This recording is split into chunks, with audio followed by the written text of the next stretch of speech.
your future. 74.6. Sleep. Manny Pacquiao! At ito na nga mga far, naganap na nga ang kanilang weigh-in matapos ang kanilang conference. Bukas pa pala talaga ang kanilang laban mga far. Kasi sa atin advance pala tayo sa halos isang araw doon sa Dubai po mga par.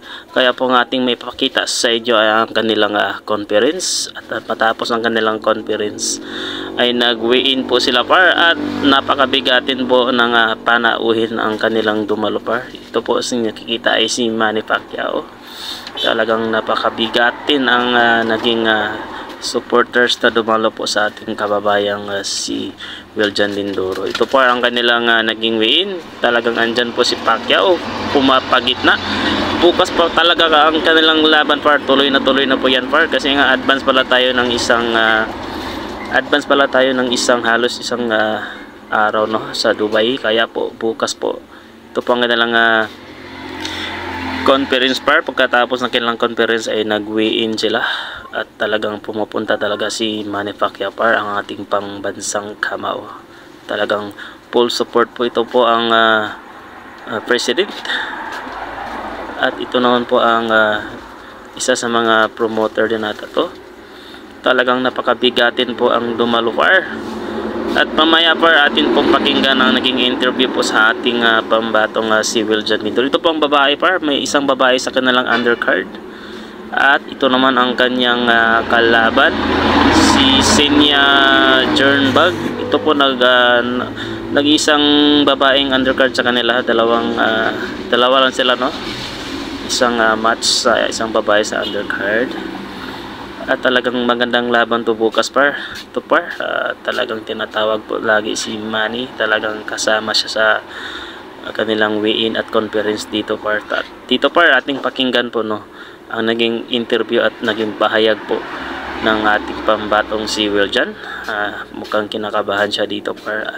Dito par ating panoorin no, ating pakinggan ang naging sagot po sa mga tanong kay Wiljan Lindoro par. Bukas na po par, talagang tuloy na po ito par. At i-update ko kayo sa kanilang magiging laban bukas. Good luck po sa ating pambato. At ito par, pakinggan natin ang naging interview sa kanilang weigh-in, sa kanilang conference.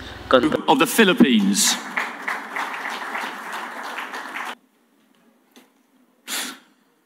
And this is a battle between Namibia and the Democratic Republic of Congo. The President, Mr. Umar Kremlev. Создаем инфраструктуру боксерскую, мы выращиваем боксеров. Across the globe, we manage boxing and boxers from amateur to. You know, I believe that if you be yourself, the best version of yourself, you can achieve whatever you want. You know, it'd be a good stage for me to be the best version of myself. Yeah, I'm ready for tomorrow, and how you say, I like to fighting, and that's where I'm here. It doesn't matter. Rounder between Joel Camilleri of Australia and Wiljan Lindoro of the Philippines this afternoon is Mr. Manny Pacquiao. Manny Pacquiao!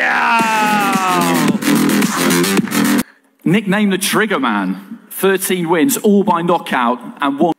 And what I'm curious to know, Wiljan, is how are you going to approach this fight? Because first of all, thank you for inviting her. Thank you for this great opportunity. Tomorrow, we'll give him a good fighter. Thank you. I've never been dropped, never been stopped, so if you can put me on the canvas, I'm not cocky, I'm confident, I believe in my experience, my best, and I believe my best in the day can beat anyone.